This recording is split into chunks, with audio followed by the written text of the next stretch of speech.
Assalamualaikum warahmatullahi wabarakatuh. Tepangaken kula punila guru basa Jawi kelas 9E dumugi kelas 9H.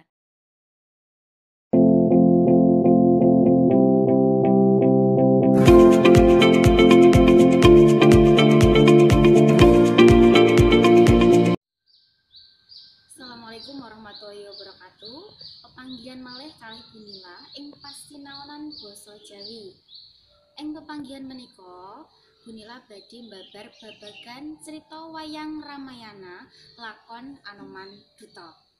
Matari saklajengipun sumangga dipun semak sareng-sareng. Crita wayang Ramayana lakon Anoman Duta. Kompetensi dasar. Aspek pengetahuan 3.1 memahami isi teks cerita Ramayana lakon Anoman Duta. Aspek keterampilan sekawan 1 menanggapi isi teks cerita Ramayana lakon Anoman Duta dengan ragam krama. Wonten ing pasinaonan crita wayang Ramayana lakon Anoman Duta menika nggadhahi tujuan pembelajaran. Setunggal, para siswa saged ngartèkaken tembung-tembung kang dipun anggep angel. Kalih, para siswa saged mangsuli pitakon adhedhasar isi wacan. 3. Para siswa saged nyerat pitutur luhur ingkang saged dipun pundhut saking crita wayang Ramayana lakon Anoman Duta. Sekawan, para siswa saged nanggapi isi cerita wayang Ramayana lakon Anoman Duta. Kitab Ramayana menika asale saking tembung Rama lan Ayana. Tembung Rama tegesipun Prabu Ramawijaya, dene tembung Ayana tegese lelakone. Dados Ramayana menika tegese lelakone Prabu Ramawijaya wiwit cilik nganti tekan tuwa.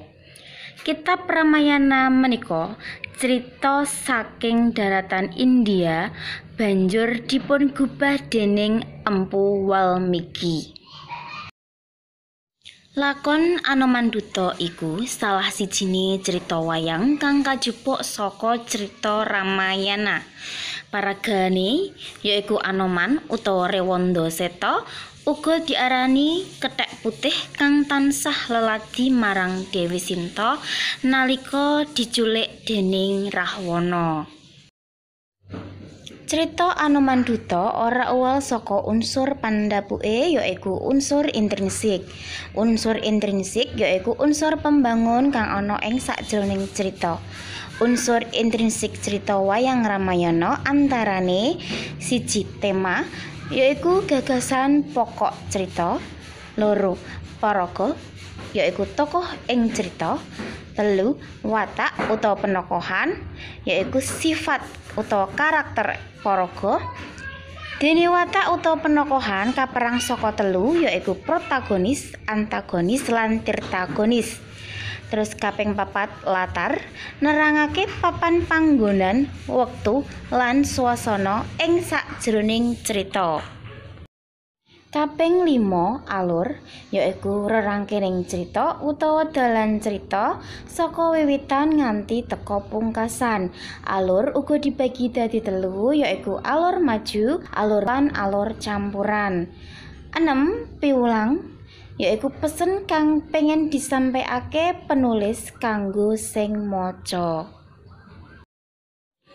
Sasampunipun nyemak andharan menika, sumangga kita sareng-sareng nyemak crita wayang Ramayana lakon Anoman Duta menika. Kacarita Dewi Sinta, wanodya sing ayu rupane kasil kadusta dening Rahwana diboyong menyang Ngalengka. Sri Ramawijaya minangka garwane Dewi Sinta rumangsa kuciwa penggalihe. Prabu Rama dibiyantu dening ratune bangsa Wanara kang jejuluk Prabu Sugriwa ing kraton Gua Kiskendha. Prabu Rama ngutus Anoman supaya golek sisik melek ngenani kahanane Dewi Sinta ing Alengka. Anoman nuli budal menyang negara Alengka. kanthi wektu ora nganti sedina Anoman wis bisa tekan negara Alengka. Sawise Anoman mlebu ing Taman Argasoka, dheweke banjur ndelik ana ing wit Nagasari. Dheweke weruh ana wanodya kuru aking. Sawise dirasa aman banjur nemoni wanodya kasebut sing ora liya ya Dewi Sinta. Dheweke matur diutus Prabu Rama kapure ngajak kondur, nanging Dewi Sinta ora percaya. Kanggo mbuktikake omongane, Anoman banjur ngaturake kalpika Satya Ludira peparingane Prabu Rama. Sadurunge rampung anggone crita, dumadakan Indrajit teka banjur ngepung Anoman. Anoman kekepung dening Indrajit lan Patih Prahasta. Anoman tetandhingan kalawan Indrajit, Anoman kasil kerangket banjur kasowanake marang Rahwana. Rahwana duka, Anoman banjur digawa menyang alon-alon dibondo tangan lan sikile ing cagak banjur arep diobong. Ngadepi kahanan kan kaya mengkono, Rewanda Seta tatak tanggon tanpa miris tanpa gigrik manahe.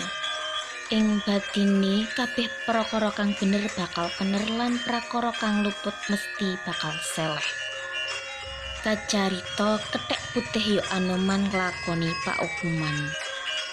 Anoman banjur diobong nanging dheweke ora bisa kobong amarga sekti mandraguna. Malah dheweke mencolot sak nduwuring kraton. Kraton Alengka sing mawone apik asri saiki dadi lautan geni. Prabu Rahwana nesu lan mrintahake para prajurit supaya nyekel Anoman.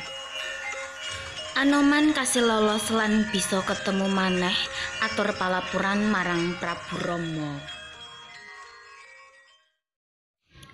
Menika wau crita wayang Ramayana lakon Anoman Duta.